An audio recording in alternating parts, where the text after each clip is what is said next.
సరే, ఈరోజు అంశం ఏంటంటే మనం ఆల్రెడీ ఇంతకుముందు చూసాం కదా. ఏంటి దేవుని పేర్లు, నేమ్స్ ఆఫ్ ది గాడ్. ఏం చెప్పుకున్నాం?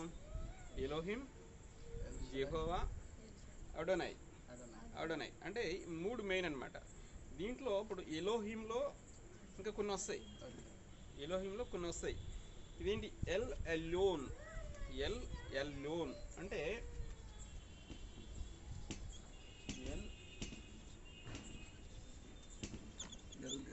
ఎల్ ఎల్యోన్ అంటే ఏంటంటే ఇది మీనింగ్ ఏంటంటే most high God. Most high God అంటే సర్వోన్నతుడైన దేవుడు. మోస్ట్ హై గాడ్ అంటే సర్వోన్నతుడైన దేవుడు లేదా మహోన్నతుడైన దేవుడు. సర్వోన్నతుడైన దేవుడు, మహోన్నతుడైన దేవుడు అంటే ఎల్ ఎల్ అంటే మీనింగ్ ఏంటంటే స్ట్రాంగ్ వన్. స్ట్రాంగ్ వన్ ఎంత స్ట్రాంగ్ అంటే భూమి ఆకాశముల మీద మొత్తం అధికారం కూడా ఎవరికి ఉంటుందంటే ఈ L Elyon most high God, సర్వశక్తి మంతుడైన దేవుడికి, సర్వోన్నతుడైన దేవుడికి, మహోన్నతుడైన దేవుడికి మాత్రమే అధికారం ఉంటుంది అన్నమాట. ఎల్ ఎల్లోన్ అంటే భూమి ఆకాశముల మీద, భూమి మీద ఆకాశం మీద అంటే భూమి మీద పరలోకం మీద భూమి కింద అధికారం అంతా కూడా ఎవరికి ఉంటుందంటే ఈ దేవునికి ఉంటుంది. ఎల్ ఎల్యోన్ అంటే ఈ దేవుని కంటే ఇంకో దేవుడు ఎవరు ఉన్నారని కాదు, మన దేవుడే. మన దేవునికి ఉన్న ఇంకొక పేరు అనమాట ఇది, ఎల్ ఎల్యోన్. చూద్దాం. ఆదికాండము 14వ అధ్యాయము. ఆదికాండము 14వ అధ్యాయము. ఆదికాండము 14వ అధ్యాయము 18 నుంచి 22 వచనాలు. ఆదికాండము 14వ అధ్యాయము 18 నుంచి 22 వచనాలు. మరియు షాలేము రాజైన మెల్కీసెదెకు రొట్టెను ద్రాక్షారసము తీసుకుని వచ్చెను. అతడు సర్వోన్నతుడైన దేవునికి యాజకుడు. అప్పుడు అతడు అబ్రామును ఆశీర్వదించి ఆకాశమునకు భూమికిని సృష్టికర్త అయిన సర్వోన్నతుడైన దేవుని వలన అబ్రాము ఆశీర్వదింపబడును గాకనియు నీ శత్రువులను నీ చేతికి అప్పగించిన సర్వోన్నతుడు దేవుడు స్తుతింపబడును గాకనియు చెప్పెను. అప్పుడు అతడు అన్నిటిలో ఇతనికి 10వ వంతు ఇచ్చెను. సొదొమరాజు మనుషులను నాకిచ్చి ఆస్తిని నీవే తీసుకురమని అబ్రాముతో చెప్పగా అబ్రాము నేనే అబ్రామును ధనవంతునిగా చేసితినని నీవు చెప్పకుండునట్లు ఒక నూలు పోగైనను చెప్పుల వారైనను నీ వాటిలో ఏదైనను తీసుకొన్నని ఆకాశమునకును భూమికిని సృష్టికర్త అయిన సర్వోన్నతుడును దేవుడునైనా యెహోవా ఎదుట నా చేయెత్తి ప్రమాణం చేసి ఉన్నాను. చాలు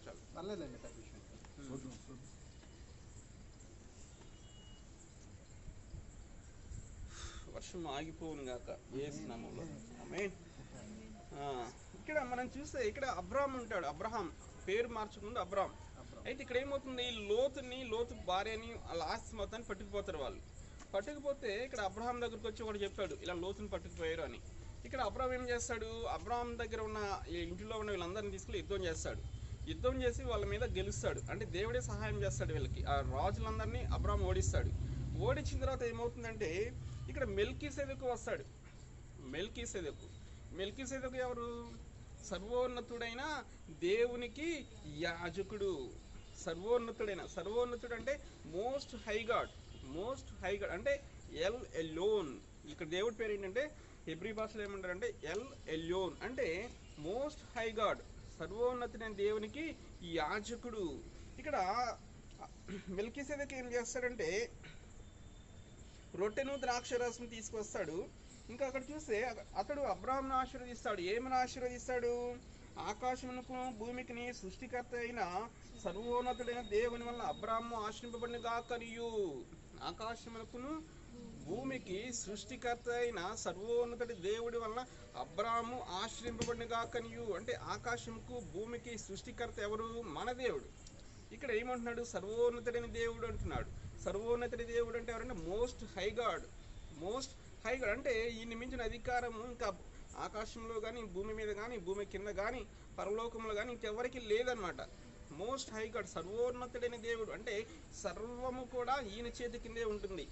అందుకే ఇక్కడ మెల్కీసెదెకు ఏమంటున్నా అంటే ఆకాశమునకును భూమికిని సృష్టికర్త అయిన దేవుని వలన అబ్రాము ఆశ్రయింపబడిన గాకనియు. సర్వోన్నతుడి దేవుని వలన అబ్రాము ఆశ్రయింపబడిన గాకనియు అంటున్నాడు. ఇంకేమంటున్నా అంటే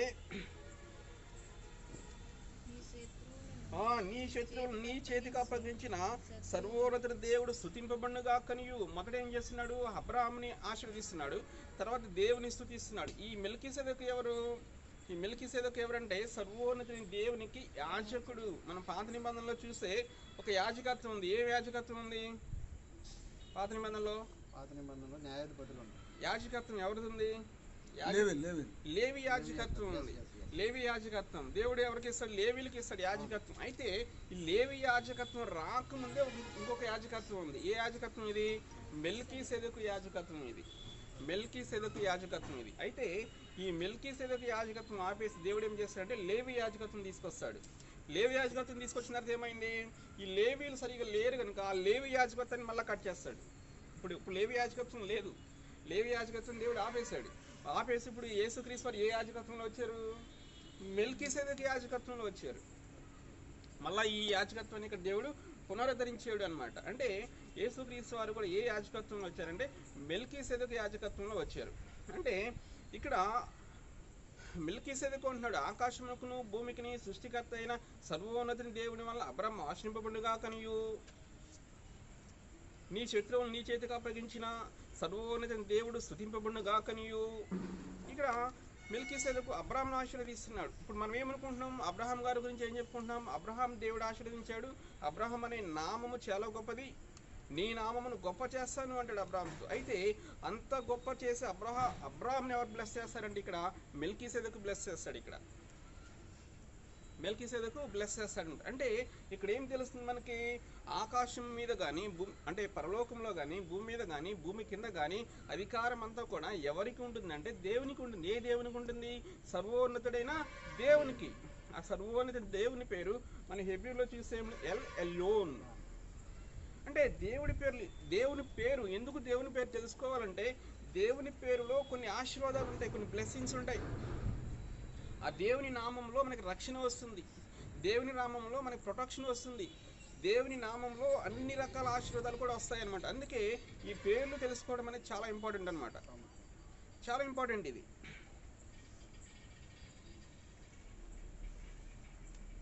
ఇక్కడ మొట్టమొదటిసారిగా ఇది మోస్ట్ హై గాడ్, సర్వోన్నతుడి దేవుడు ఎల్ ఎల్లోని ఎక్కడ బైబిల్లో మనకు తెలుస్తుందంటే అబ్రాహాం దగ్గర. ఆదికాండము ఎన్నో అధ్యాయం? 14వ అధ్యాయంలో ఇక్కడ తెలుస్తుంది అనమాట. మనం ఇంకా చూస్తే యెషయా గ్రంథము 14వ అధ్యాయము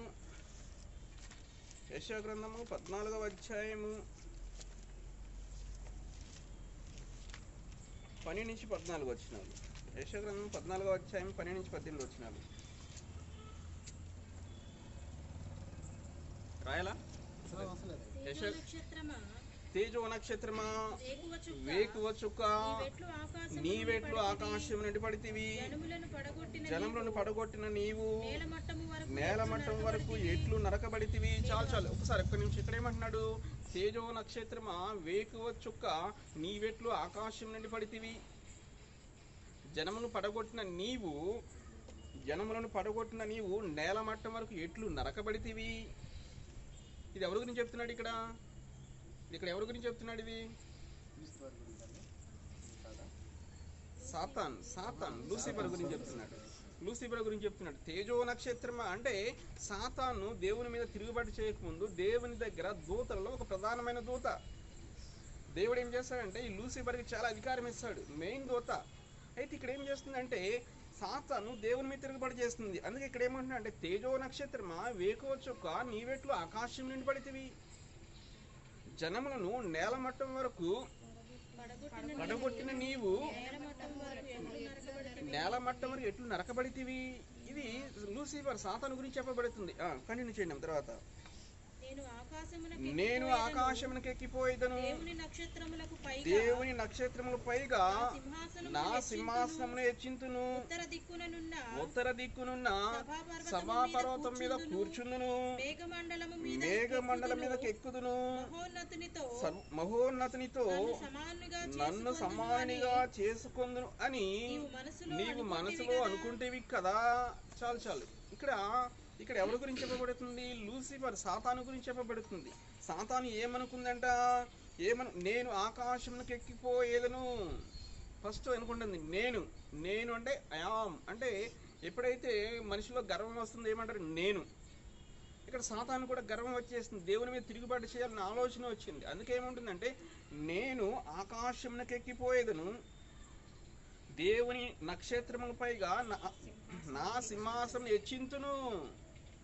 నా సింహాసనం ఏమంటే ఫస్ట్ ఏమంటుంది? ఫస్ట్ నేను ఆకాశంకి ఎక్కిపోతాను ఉంటుంది ఫస్ట్ స్టేట్మెంట్. తర్వాత దేవుని నక్షత్రములకు పైగా నా సింహాసనం హెచ్చిస్తాను. అంటే ఎవరి సింహాసనం ఉండాలి? పైన సింహాసనం ఆకాశ నక్షత్రముల కంటే దేవుని సింహాసనం ఉండాలి. ఇక్కడ సాతాను ఏమనుకుంటుంది? దేవుని నక్షత్రములకు పైగా నా సింహాసనమును హెచ్చింతును. మూడేమనుకుంటుందంటే ఉత్తర దిక్కునున్న సభాపర్వతం మీద కూర్చుందును. ఉత్తర దిక్కున ఎవరుంటారు? దేవుడు ఉంటాడు, దేవుని సింహాసనం ఉంటుంది. ఇక్కడ సాతాను ఏమనుకుంటుంది? ఉత్తర దిక్కునున్న సభాపర్వతం మీద నేను కూర్చుంటా అంటే మూడో స్టెప్ అనమాట ఇది. మూడోది.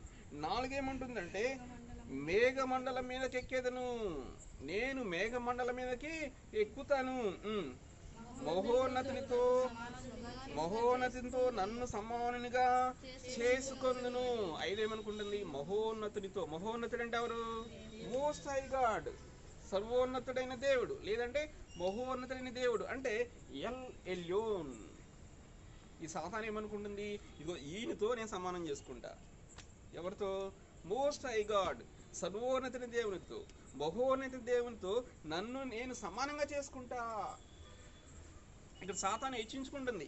ఏమని హెచ్చించుకుంటుంది అంటే నేను ఆకాశానికి ఎక్కిపోతాను ఉంటుంది, ఉత్తర దిక్కున సభాపర్వతం మీద కూర్చుంటాను ఉంటుంది, మేఘమండలం మీద ఆసీనునవుతాను ఉంటుంది, మహోన్నతునితో నన్ను సమానంగా చేసుకుంటాను ఉంటుంది, ఉత్తర దిక్కున సభాపర్వతం మీద కూర్చుంటాను ఉంటుంది. అంటే ఇక్కడ సాతాను ఎవరి మీద తిరుగుబాటు చేస్తుంది? సర్వోన్నతుడైన దేవుని మీద, మహోన్నతుడి దేవుని మీద. అంటే ఎల్ ఎల్యోన్, ఈ పేరు కలిగిన దేవుడి మీద. ఈ ఎల్ ఎల్యోన్ అంటే ఈయనకి ఎంత అధికారం ఉంది? పరలోకంలో కానీ, భూమి మీద కానీ, భూమి కింద కానీ మొత్తం అధికారం మొత్తం ఎవరికి ఉంది? ఈ పేరు గల దేవునికి, అంటే మన దేవునికి.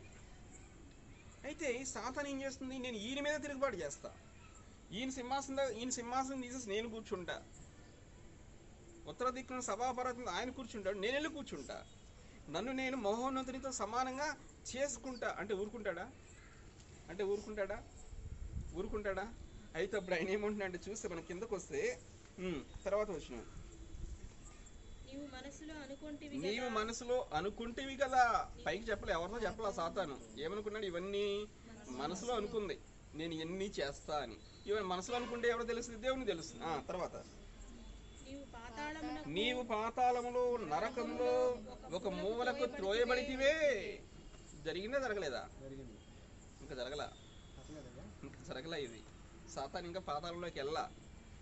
ఇప్పుడు ఎక్కడ ఉంది సాతాను దూతలు ఎక్కడుంటారు? ఎక్కడుంటారు? మధ్యాకాశంలో ఉంటారు. ఎఫెసీయుల రాసిన పత్రిక 6:12 ఏమంటాడు? మనం పోరాడున్నది శరీరులతో కాదు కానీ ప్రధానులతోనూ అధికారులతోనూ ఆకాశ మండలమందున దురాత్మల సమూహములతోనూ మనం పోరాడుచున్నాం. మన పోరాటం ఎవరితో అంటే ఆకాశ మండలం ముందు దురాత్మల సమూహం ఉంది. సాతాను దూతలు ఎక్కడున్నారంటే మధ్యాకాశంలో ఉన్నారనమాట. వాళ్ళతో మనం పోరాటం చేస్తున్నాం. అయితే ఇది పాతాళంలోకి ఎప్పుడు వెళ్తుందంటే మరలా క్రీస్తు భూమి మీదకి వచ్చిన తర్వాత మొట్టమొదటిగా అంటే ముందు సంఘం ఎత్తబడాలి. సంఘం ఎత్తబడ్డ తర్వాత ఇక్కడ 7 సంవత్సరాల శ్రమల కాలం ఉంటుంది భూమి మీద. అప్పుడు ఎవరు పరిపాలన చేస్తారు? క్రీస్తు విరోధి యాంటీ క్రైస్ట్ పరిపాలన చేస్తాడు. యాంటీ క్రైస్ట్ పరిపాలన అయిపోయేటప్పుడు 7 సంవత్సరాలు అయిపోయేటప్పుడు క్రీస్తు వారు భూమి మీదకి రెండో రాకలో వస్తారు. మొట్టమొదటి ఏమవుతుంది? సంఘం ఎత్తబడుతుంది 7 సంవత్సరాలకు ముందు. 7 సంవత్సరాలు అయిపోయిన తర్వాత క్రీస్తు వారు మన క్రీస్తు వారితో కలిసి మనం అందరం భూమి మీదకి వస్తాం. అప్పుడు ఇక్కడ రాజ్యం స్థాపించబడుతుంది. మొట్టమొదటిగా 1000 సంవత్సరాల పరిపాలన ఉంటుంది. ఆ 1000 సంవత్సరాల పరిపాలన ఉన్నప్పుడు సాతాను ఏం చేస్తాడంటే భూమి కింద పాతాళంలో బంధిస్తాడు. తర్వాత ఏమవుతుంది, తర్వాత మళ్ళీ విడిచిపెడతాడు. 1000 సంవత్సరాల ఆఖరిలో విడిచిపెడతాడు. విడిచిపెట్టిన తర్వాత మళ్ళీ కొన్ని కోట్ల మందిని పోగేసి మళ్ళీ యుద్ధానికి వస్తాడు. అప్పుడు ఫైనల్గా ఏమవుతుందంటే సాతాను దూతలు మొత్తాన్ని కూడా అగ్నిగంధకములు ఉన్న అగ్నిగుండంలో దేవుడు పడేస్తాడనమాట. అది ఫైనల్ వాడికి. అది అంటే ఇది ఎప్పుడు పాతాళంలోకి వెళ్తాడంటే క్రీస్తు వారు భూమి మీదకి వచ్చిన తర్వాత అప్పుడు పాతాళంలోకి వెళ్తాడు.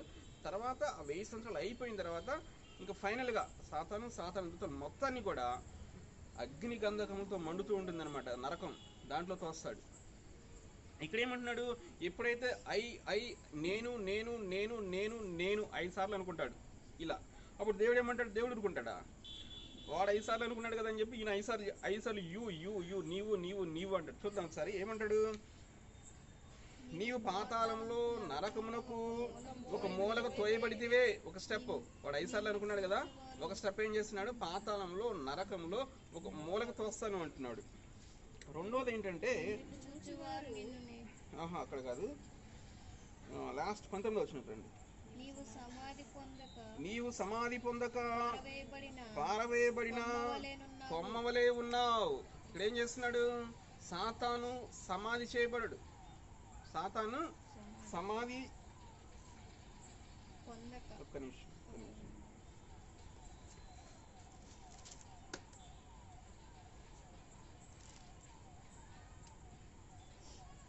ఇది కాదులే, ఇది ఎవరో మెసేజ్ రాసిన తప్పు రాశాడు. అది యాంటీ క్రీస్తు అనమాట. ఇక్కడ సాతాను ఏం చేస్తాడు, 5 రకాలుగా అనుకుంటాడు. ఇది ఎవరి మీద తిరుగుబాటు చేస్తాడు, మోస్ట్ హై గాడ్ మహోన్నతుడైన దేవుని మీద తిరుగుబాటు చేస్తాడు అనమాట. మహోన్నతుడైన దేవుని మీద తిరుగుబాటు చేస్తాడు. అయితే ఇంకా మనం చూద్దాం, దానియేలు గ్రంథము 2వ అధ్యాయము 24 నుంచి 26 వచనాలు.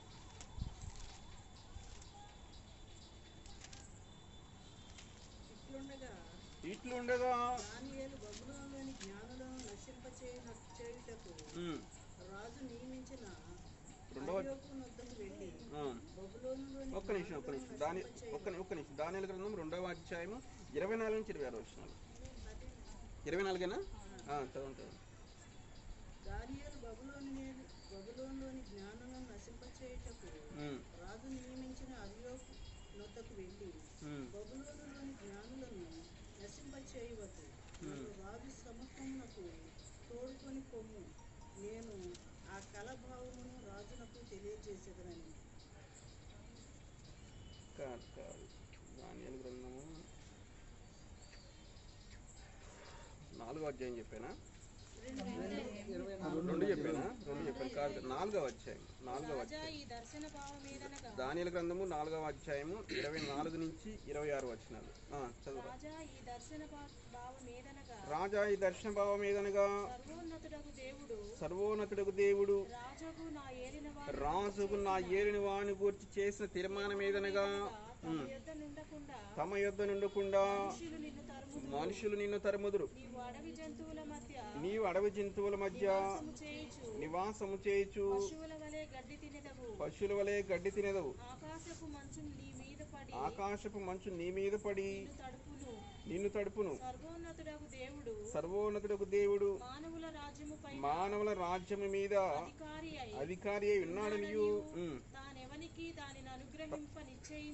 తానెవనికి దాను అనుగ్రహింప నిశ్చయించును వానికి అనుగ్రహించిననియు నీవు తెలుసుకునే వరకు 7 కాలములు నీకిలాగు జరుగును. చెట్టు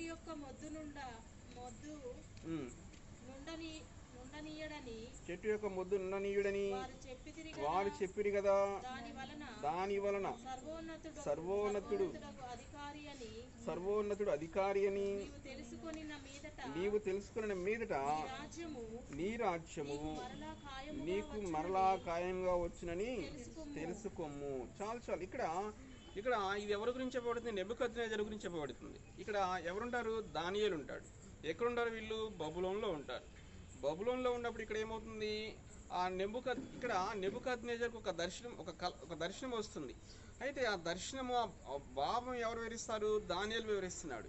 ఏమని వివరిస్తున్నాడు? మనం 4వ అధ్యాయం 24 నుంచి మనం చూసి ఇక్కడ ఏమంటున్నాడంటే, రాజా, ఈ దర్శన భావం మీదనగా సర్వోన్నతుడు దేవుడు రాజుకు నా ఏలిన వాని గురించి చేసిన తీర్మానం మీదనగా.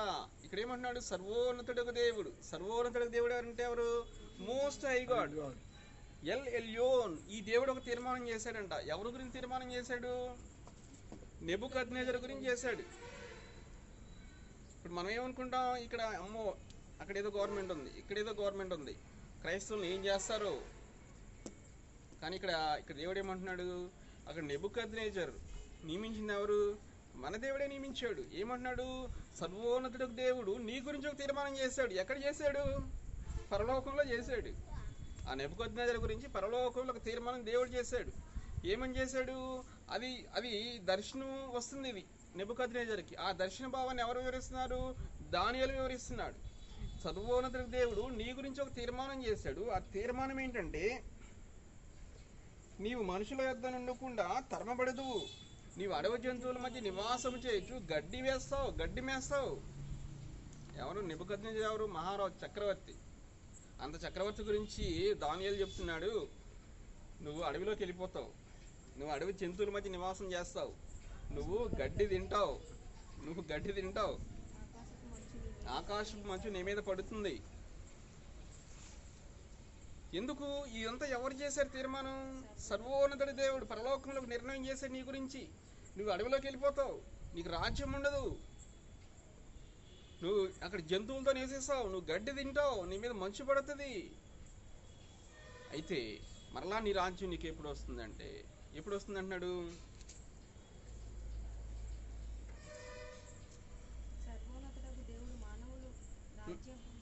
సర్వోన్నతుడు దేవుడు మానవుల రాజ్యం మీద అధికారి అని నీవు తెలుసుకుని మీదట నీ రాజ్యము నీకు మరలా ఖాయంగా వచ్చినని తెలుసుకొనుము. అంటే సర్వోన్నతుడు దేవుడు మానవుల రాజ్యం మీద అధికారి అని నువ్వు ఎప్పుడైతే తెలుసుకుంటావో, నువ్వు ఇప్పుడు తెలుసుకోలేదు, నువ్వు దేవుని వ్యతిరేకంగా ఉన్నావు, అందుకే దేవుడు నీ దగ్గర నుంచి రాజ్యాన్ని తీసివేస్తున్నాడు. కానీ మరలా నీకు ఇప్పుడు రాజ్యం వస్తుందంటే, సర్వోన్నతుడు దేవుడు మానవుల రాజ్యం మీద అధికారి అని నీవు తెలుసుకున్న మీదట నీ రాజ్యం మరలా నీకు ఖాయంగా వస్తుంది. అంటే ఇక్కడ ఈ భూమి మీద, ఈ రాజ్యం మీద, ఈ భూమి మీద పరిపాలన చేసేది ఎవరు? పరిపాలన చేయాలనేది ఎవరు నిర్ణయిస్తున్నారు? దేవుడు. సర్వోన్నతుడు దేవుడు, మహోన్నతుడు దేవుడు, మోస్ట్ హై గాడ్. ఎవరంటే ఎల్ ఎల్యోన్. భూమి మీద, ఆకాశం మీద అంత అధికారం అంతా కూడా ఎవరికి ఉందంటే మన దేవుడికి ఉంది. ఎవరైనా తీయాలన్నా పెట్టాలన్నా ఎవరి చేతిలో ఉంది? సర్వోన్నతుడు దేవుడు. నెబుకద్నెజరునే, చక్రవర్తినే తీసి పక్కన పెట్టాడు. ఇప్పుడు ఎవరైనా తీయాలంటే పెద్ద కష్టమా? ఒక్క క్షణంలో తీసేస్తాడు. మాకింత బలంగా ఉంది, మేము ఇలా చేయగలం, అలా చేయగలం అంటే ఏం లేదు. దేవునికి ఇష్టం లేకపోతే ఒక్క క్షణంలో తీసి పక్కన పడేస్తాడు ఎవరినైనా. అదే ఇక్కడ నెబుకద్నెజరు గురించి చెప్తున్నాడు. అయితే తర్వాత చూస్తే అది దానియేలు గ్రంథము 4వ అధ్యాయము 34 నుంచి 35 వచనాలు. ఆ కాలము గడిచిన పిమ్మట నెబుకద్నెజరు నా కండ్లు ఆకాశము తట్టి ఎత్తి చిరంజీవియు సర్వోన్నతుడు దేవుని స్తోత్రము చేసి గణపరిచి స్తుతించి తిని, ఆయన ఆధిపత్యము చిరకాలం వరకు, ఆయన రాజ్యము తరతరముల వరకు ఉన్నవి. భూనివాసులందరూ ఆయన దృష్టికి ఎన్నిక రాని వారు, ఆయన పరలోక సేనల ఎడలను భూనివాసుల ఎడలను తన చిత్తము చొప్పున జరిగించేవాడు. ఆయన చేయి పట్టుకొని నీవేమి చేయుచున్నావని ఆయనతో చెప్పుటకు సమర్థుడు ఎవడు కూడా సమర్థుడు కాడు. ఇక్కడ నెబుకద్నెజరుకి ఇచ్చిన టైం అయిపోయింది. అడవిలోకి వెళ్ళిపోతాడు, జంతువులతో నివాసం చేస్తాడు, గడ్డి తింటాడు, ఆకాశపు మంచు మీద కురుస్తుంది, ఒక పిచ్చోళ్ళలాగా అయిపోతాడు. అయితే ఆ టైం అయిపోయిన తర్వాత ఇక నెబుకద్నెజరు ఏం చేస్తాడు? ఆకాశం వైపు కన్నులెత్తి సర్వోన్నతిని స్తోత్రం చేసి సర్వోన్నతిని గణపరుస్తున్నాడు. ఎవరిని? ఏ సర్వోన్నతుడు? మన దేవుణ్ణి. దానియేలు అప్పుడు చెప్పాడు కదా. అప్పుడు నెబుకద్నెజరుకు బుద్ధి వచ్చింది అనమాట. బుద్ధి వచ్చి ఏం చేస్తున్నాడంటే ఆకాశం వైపు కనులెత్తి సర్వోన్నతిని స్తోత్రం చేసి సర్వోన్నతిని గణపరుస్తున్నాడంట. ఏమని గణపరుస్తున్నాడంటే సర్వోన్నతుడు దేవుడు. ఇక్కడ ఏమన్నాడు? ఆయన ఆధిపత్యము చిరకాలం వరకు, ఆయన రాజ్యము తరతరముల వరకు ఉండును. ఆయన ఆధిపత్యం, సర్వోన్నతుడు దేవుని ఆధిపత్యం చిరకాలం వరకు ఉంటుంది. ఆయన రాజ్యము తరతరములు ఉంటుంది.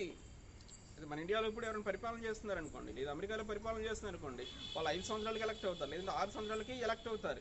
తర్వాత ఎలక్షన్లో మళ్ళీ ఓడిపోవచ్చు. అయితే మన దేవుని, సర్వోన్నతుని దేవుని ఆధిపత్యం తరతరములు ఉంటుంది, చిరకాలం వరకు ఉంటుంది. ఆయన రాజ్యము తరతరములు ఉంటుంది.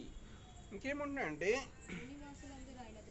భూనివాసులందరూ ఆయన దృష్టికి ఎన్నిక లేనివారు, ఎన్నికగా రానివారు. భూనివాసులందరూ ఆయన దృష్టికి పెద్ద ఎన్నికకు రానివారు. మనకి చాలా గొప్ప, మా ముఖ్యమంత్రి చాలా గొప్ప, మా ప్రధానమంత్రి గొప్ప, మా రాజు గొప్ప, మా చక్రవర్తి గొప్ప, ఇంకా మా దుబాయ్ అటు వెళ్తే ఇంకెవరు ఉంటారు? రాజులు ఉంటారు, వాళ్ళకి కొన్ని 100 కోట్ల ఆస్తులు ఉంటాయి. ఇవన్నీ కూడా షేక్లు. ఇక్కడ ఇవన్నీ దేవుడు ఏమంటున్నాడంటే భూనివాసులందరూ ఆయన దృష్టికి ఎన్నికకు రానివారు, అసలు లెక్కలోకి రారంట. ఇక్కడ కొన్ని 1000 కోట్ల ఆస్తున్నా, లక్షల కోట్ల ఆస్తున్నా దేవుని దృష్టికి అసలు ఎన్నికల్లోకి రారంట. ఇంకేమంటున్నాడు? ఆయన పరలోక సేన ఎడలను భూనివాసుల ఎడలను తన చిత్తము చొప్పున జరిగించాడు. పరలోక సేనల ఎడలను అంటే పరలోకంలో కానీ భూలోకంలో కానీ ఆయన ఇష్టం వచ్చింది ఆయన చేస్తాడు అంట.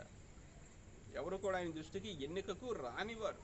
ఎందుకంటే ఈయన మోస్ట్ హై గాడ్, సర్వోన్నతుడైన దేవుడు, మహోన్నతుడైన దేవుడు.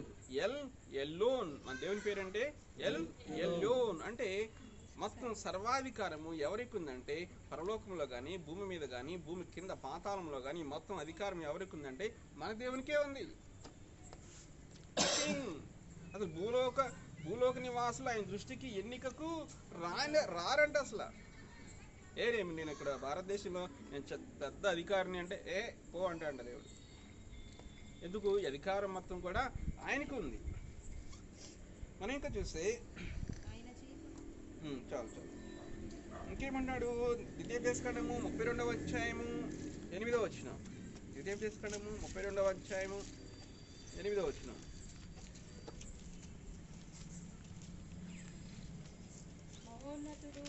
మహోన్నతుడు జనములకు వారి స్వాస్థ్యములను విభాగించినప్పుడు నరజాతులను ప్రత్యేకించినప్పుడు ఇశ్రాయేలు లెక్కను బట్టి ప్రజలకు సరిహద్దులను నియమించెను. చాలు. ఇక్కడ ఏమంటున్నాడు? మహోన్నతుడు జనములకు వారి స్వాస్థ్యములను విభాగించినప్పుడు. మరలేమంటున్నాడు? మహోన్నతుడు అంటే ఎవరు? మోస్ట్ హై గాడ్, మహోన్నతుడైన దేవుడు, సర్వోన్నతుడైన దేవుడు, ఎల్ ఎల్లోన్. ఇదేం చేస్తున్నాడు?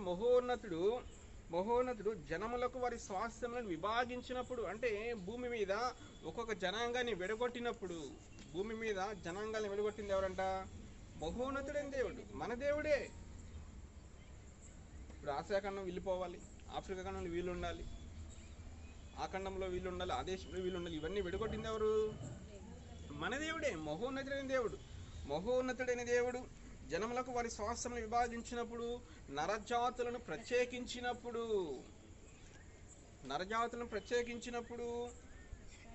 ఇశ్రాయేల్ లెక్కను బట్టి ప్రజలకు సరిహద్దులు నియమించెను. అంటే ఇశ్రాయేల్ని బేస్ చేసుకుని, ఇశ్రాయేల్ ఎందుకంటే ఇశ్రాయేల్ని దేవుడు ప్రత్యేకంగా ఏర్పరచుకుంటాడు. ఇశ్రాయేల్ దేశము, ఇశ్రాయేల్ ప్రజలు దేవుడు తన సొంత జనాంగంగా ఏర్పరచుకున్నాడు. అయితే వాళ్ళని బేస్ చేసుకుని, ఆ దేశాన్ని బేస్ చేసుకుని మిగతా జనాంగాలందరినీ ఏ దేశం ఎవరు వెళ్ళాలి, ఏ దేశంలో ఎక్కడ ఎవరు ఉండాలి మొత్తాన్ని కూడా ఇక్కడ విడగొడతాడు అనమాట. అంటే ఇదంతా చేసింది ఎవరంటే El Elyon, most high God, సర్వోన్నతుడైన మన దేవుడు, మహోన్నతుడైన మన దేవుడు ఇవన్నీ చేసినాడు అనమాట. మనం ఇంకా చూస్తే కీర్తన గ్రంథము 91వ అధ్యాయము 1-9 వచనాలు.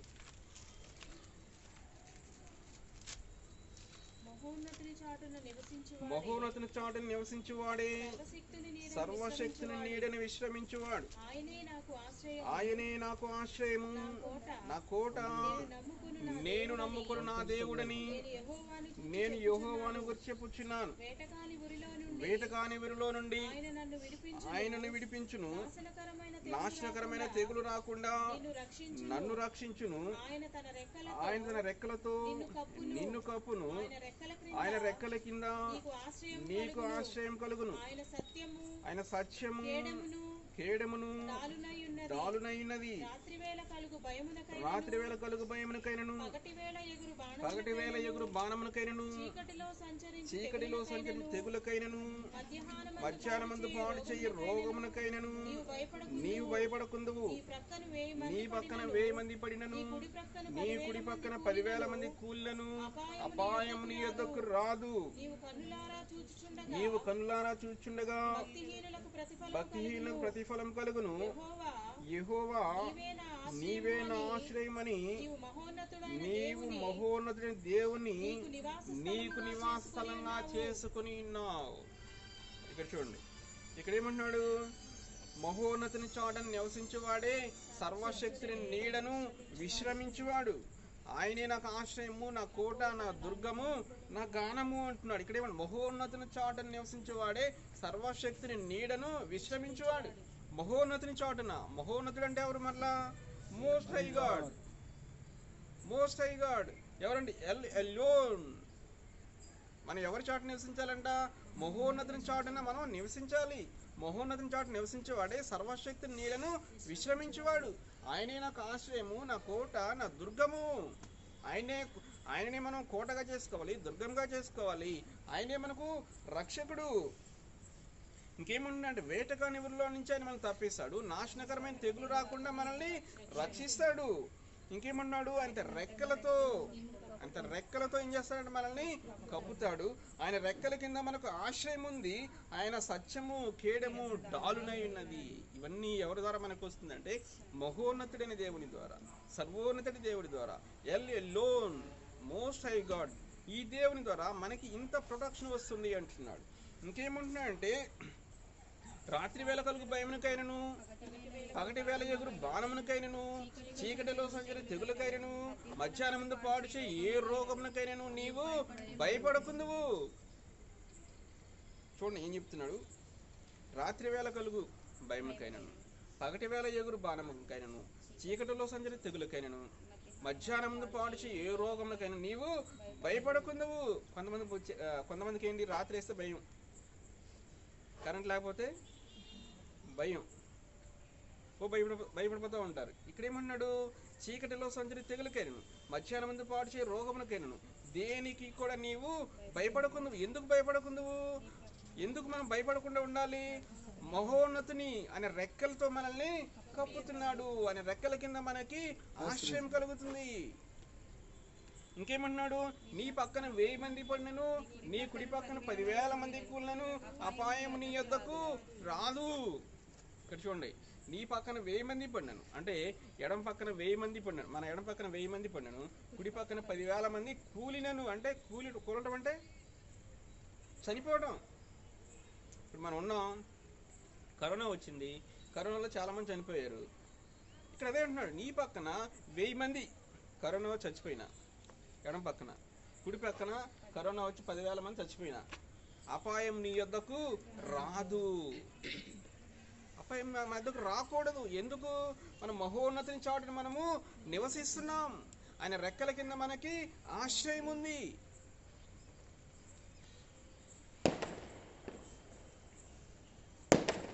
అయితే ఇక్కడ ఏమంటున్నాడంటే మహోన్నత దేవుని నీకు నివాస స్థలంగా చేసుకుని ఉన్నావు.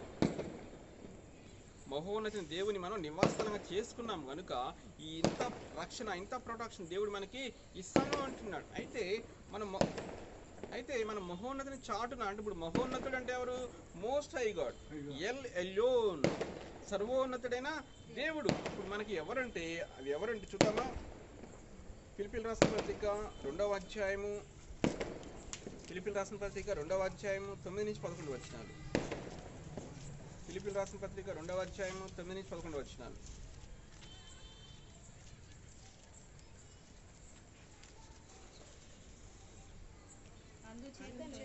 అందుచేతను పరలోకమందున్న వారిలో పరలోకమందున్న వారిలో గాని భూమి మీద ఉన్న వారిలో భూమి మీద ఉన్న వారిలో గాని భూమి క్రింద ఉన్న వారిలో భూమి కింద ఉన్న వారిలో గాని వారి మోకాలును ప్రతి వాని మోకాలును యేసు నామమున వంగునట్లును వారి నాలుగు ప్రతి వాని నాలుకయు దేవుని తండ్రి అయిన దేవుని మహిమార్థమై యేసుక్రీస్తు ప్రభువును ఒప్పుకున్నట్లును దేవుడు ఆయనను అధికంగా దేవుడు ఆయన అధికంగా హెచ్చించి నామమున ప్రతి నామమునకు నామమును పై నామమును ఆయనకు అనుగ్రహించెను. ఇక్కడ చూడండి, చాలు ఇక్కడ ఏమంటున్నాడు, ఇప్పుడు L Elyon most high God అంటే ఈ నామము ఎల్ ఎల్లోన్ అంటే మహోన్నతుడైన దేవుని అనే నామము, సర్వోన్నత దేవుని నామము. ఇది పరలోకంలో కానీ భూమి మీద కానీ భూమి కింద కానీ అన్నిటికంటూ కూడా ఇది ఎక్కువ అన్నమాట. అయితే ఇప్పుడు మనకి మహోన్నతుడు ఈ ఎల్లోన్ ఎవరంటే ఇక్కడ ఏమంటున్నాడంటే పరలోకమున్న వారిలో కానీ భూమి మీద ఉన్న వారిలో కానీ భూమి కింద ఉన్న వారిలో కానీ ప్రతి వాని మోకాలు యేసు నామమును వంగునట్లును.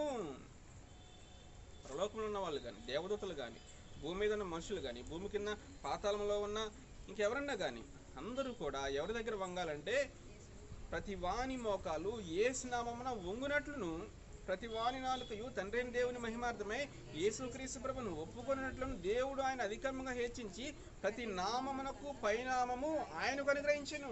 ఇప్పుడు ప్రతి నామము అన్ని నామాల కంటే పైనామం ఏది? యేసు నామం.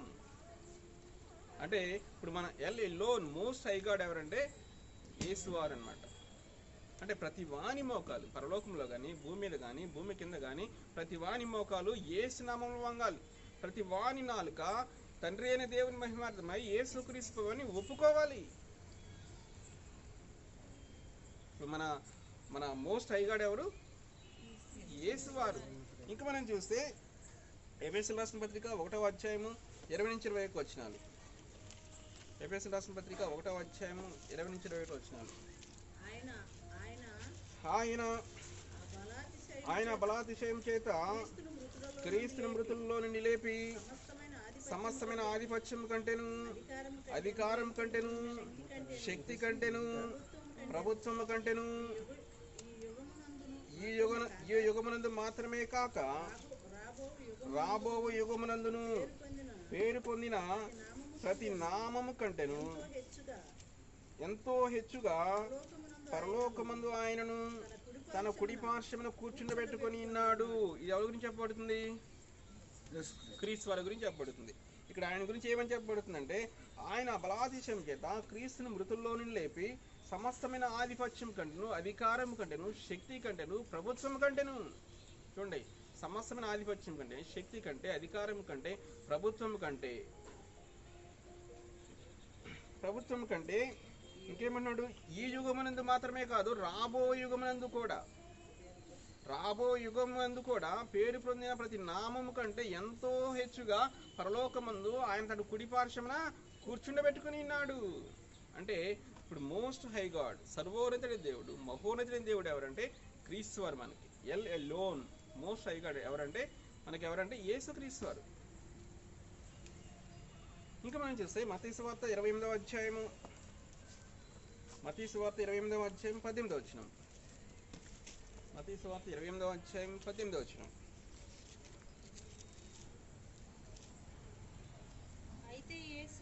అయితే యేసు వారి యొద్దకు వచ్చి పరలోకమందును భూమి మీదను నాకు సర్వాధికారం ఇవ్వబడి ఉన్నవి. కాబట్టి మీరు వెళ్ళి సమస్త జనులను శిష్యులుగా చేయడి. తండ్రి యొక్కయు కుమారుని యొక్కయు పరిశుద్ధాత్మ యొక్క నామములోకి బాప్తిసం ఇచ్చుచు నేను మీకు ఏ సంగతులు ఆజ్ఞాపించుతునో వాటినన్నిటినీ చేయడి. ఇక్కడ ఏమంటున్నాడు? ఇక్కడ ఇది ఎప్పుడు ఆయన పునరుద్ధానం జరిగిన తర్వాత ఆయన మనందరూ తెలుసు కదా, క్రీస్తు 2000 సంవత్సరాల క్రితం భూమి మీద జన్మిస్తారు, 33 సంవత్సరాలు భూమి మీద జీవిస్తారు, ఆఖరి 3 సంవత్సరాలు మినిస్ట్రీ చేస్తారు, సూచక్రియలు మహత్కార్యములు అద్భుతాలు చేసి ఆయన దేవుడిని దేవుని కుమారుని మెస్సయ్య నిరూపించుకుంటారు. అయితే ఆయన పునరుద్ధానం జరిగిన తర్వాత ఆయన ఏమంటున్నాడంటే పరలోకమందును భూమి మీద నాకు సర్వాధికారము ఇవ్వబడి ఉన్నది. సర్వాధికారం ఎవరికి ఉంది?